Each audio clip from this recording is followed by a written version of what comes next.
دیکھی کہ شادیوں سے 10 دن پہلے 15 دن پہلے باضابطہ کئی جگہوں پر تو 20 دن پہلے ڈی جے لا کر کے گھروں پر رکھ دیے گئے اور پوری رات گانے بج رہے ہیں، نوجوان اسٹیج لگا کر کے ان پر ڈانس کر رہے ہیں، گھروں کی جوان بچیاں عورتیں یہ گانوں کی آوازوں پر ناچ رہی ہیں۔ میں سمجھتا ہوں کہ جتنے لوگ یہاں بیٹھے ہیں سارے سمجھدار بیٹھے ہیں۔ ایمانداری سے آپ خود فیصلہ کرنا، میں نہیں بولوں گا، بولنا آپ کو ہے، سچ بتانا یہ اسٹیجوں پر ناچنا کام کس کا ہے؟ میں بولوں گا نہیں، بس آپ بستروں پر لیٹ کر کے اس جملے کی گہرائی تک پہنچیے گا، پھر آپ کو احساس ہوگا کہ ہم کو کرنا کیا چاہیے اور ہم کر کیا رہے ہیں۔ یہ گانوں کی آوازوں پر ناچنا، ڈھولک کی تھاپ پر ناچنا کیا مسلمانوں کی بہن بیٹیوں کا کام ہے؟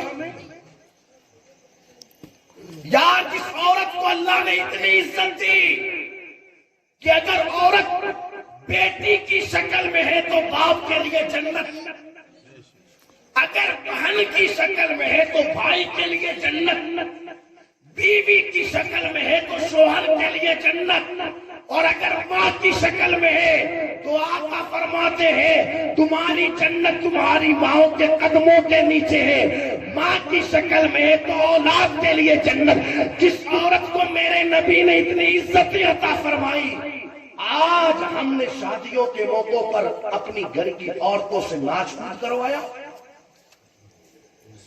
میں تو سمجھ نہیں پاتا ہوں کہ اس وقت گھر کے ذمہ داروں کی غیرت کہاں مر جاتی ہے یار، اس بھائی کی غیرت کہاں چلی جاتی ہے جس کے سامنے اس کی بہن ڈانس کرے، اس باپ کی غیرت کہاں مر جاتی ہے جس کے سامنے اس کی بہن ناچے، اس کی بیٹی ناچے، اس شوہر کی غیرت کہاں چلی جاتی ہے جب اس کے سامنے اس کی بیوی ڈانس کرے۔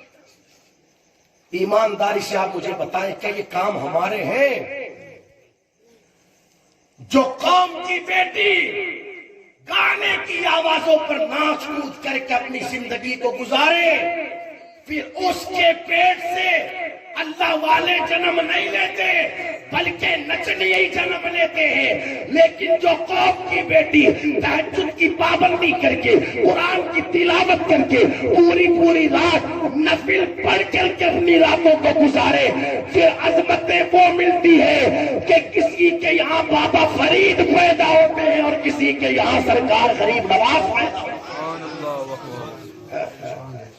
ہمارے کرتوت تو ایسے ہیں کہ اس وقت حالات یہ ہے کہ قوم کی بہن بیٹیوں سے ایسے کام ہو اور پھر تمنا یہ کرتے ہیں کہ کوئی نیک اولاد پیدا ہونی چاہیے۔ وہ کسی مفکر نے کہا تھا کہ دھتورے کے پیڑ پر دھتورا ہی لگتا ہے، گلاب نہیں لگتا۔ اگر گلاب لگانا ہے تو پھر گلاب کا پیڑ لگانا ہوگا۔ میری ماں بہنیں مجھے سن رہی ہے، میں ان سے گزارش کروں گا، اے میری ماں بہنوں سمجھو تو صحیح اپنے آپ کو کہ اللہ نے تمہیں اس لیے پیدا کیا ہے،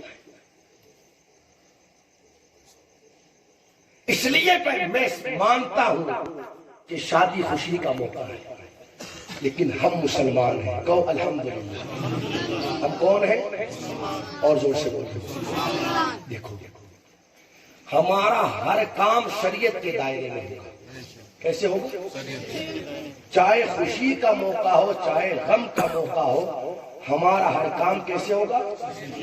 سمجھ میں آ رہی ہے؟ آپ خوشی منائے، اس سے کوئی منع نہیں کرتا، بلکہ اللہ کا قرآن کہتا ہے قُلْ بِفَضْلِ اللَّهِ وَبِرَحْمَتِهِ فَبِذَلِكَ فَلْيَفْرَحُوا۔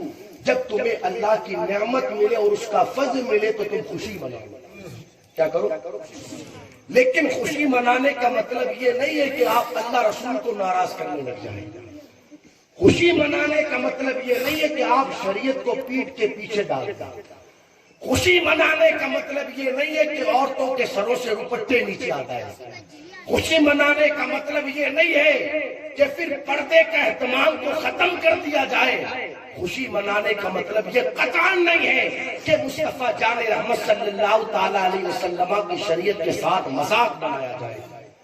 یہ خوشی منانے کا مطلب ہے۔ آپ شریعت کے دائرے میں رہ کر کے خوشی منائیں نا، آپ کو کون منع کرتا ہے؟ لیکن یہ ناچ کود ڈھول ڈمکے گانے باجے، کارڈ چھپتے ہیں یا نہیں چھپتے ہیں شادی میں؟ ارے چھپتے ہیں نا۔ تو آپ نے اگر کبھی کوئی کارڈ پڑھا ہو تو اس کے اوپر ہی اوپر لکھا رہتا ہے سامنے شادی مبارک۔ کیا لکھا رہتا ہے؟ مطلب کیا ہوا اس کا؟ مبارک کا معنی ہوتا ہے برکت والا۔ مبارک کا معنی شادی مبارک، مطلب کیا ہوا؟ برکت والی شادی۔ کیا مطلب ہوا؟ برکت۔ کارڈ پر تو ہم نے لکھوا دیا کہ برکت والی شادی، لیکن میں پوچھنا چاہتا ہوں کہ جس شادی میں 10 دنوں تک ڈی جے بجے ہوں، کیا وہ شادی برکت والی ہوگی؟ جس شادی کے اندر عورتوں کے سروں سے دوپٹے اتر گئے، کیا وہ شادی برکت والی ہوگی؟ جس شادی کے اندر پردے کو ختم کر دیا گیا ہو، کیا وہ شادی برکت والی ہوگی؟ جس شادی کے اندر غیر محرم بچیاں غیر محرم مردوں کے ساتھ ہنسی مذاق کر رہی ہے، کیا وہ شادی برکت والی ہوگی؟ اسے برکت والی شادی نہیں کہتے، پھر اسے کون سی شادی کہتے ہیں؟ تو آؤ حضور علیہ السلام سے پوچھیں۔ میرے آقا ارشاد فرماتے 2 آوازیں ایسی ہیں جہاں سے بلند ہوتی ہے وہاں پر اللہ کی لعنتیں برستی ہیں۔ پوچھا گیا کون سی وہ 2 لعنتیں ہیں؟ میرے نبی نے 2 آوازیں میرے آقا ارشاد فرماتے، پہلی آواز گانے باجے کی آواز۔ جہاں سے گانے باجے کی آواز بلند ہوگی وہاں پر اللہ کی لعنتیں برسیں گی۔ اب جس بندے نے شادی سے 10 دن پہلے 15 دن پہلے ڈی جے لگا کر گانے بجوا کر 10 دنوں تک اللہ کی لعنتیں سمیٹی اور پھر نکاح کیا، تو آپ مجھے بتائیں کیا وہ شادی برکت والی ہوگی؟ اسے برکت والی شادی نہیں کہتے، اسے تو لعنت والی شادی کہتے ہیں۔ اور ایسی شادیوں کے نتیجے چند ہی دنوں کے اندر آ جاتے ہیں، جھگڑے کی صورت میں، طلاق کی صورت میں، اختلافات کی صورت میں۔ لیکن جو شادیاں شریعت کے دائرے میں رہ کر کے کی جائے، وقت گزرتا رہتا ہے، اللہ تعالیٰ ان شادیوں میں برکتیں عطا فرماتا ہے۔ میں اپنی ماں بہنوں سے گزارش کروں گا، خدا را کبھی ایسی بات نہ کہے کہ میلاد ہوتی ہے کوئی شادی کے ٹائم۔ چلو میں آپ کو کہتا ہوں، آپ مجھے بتاؤ میلاد کب ہوتا ہے؟ کچھ لوگوں کا یہ ذہن ہے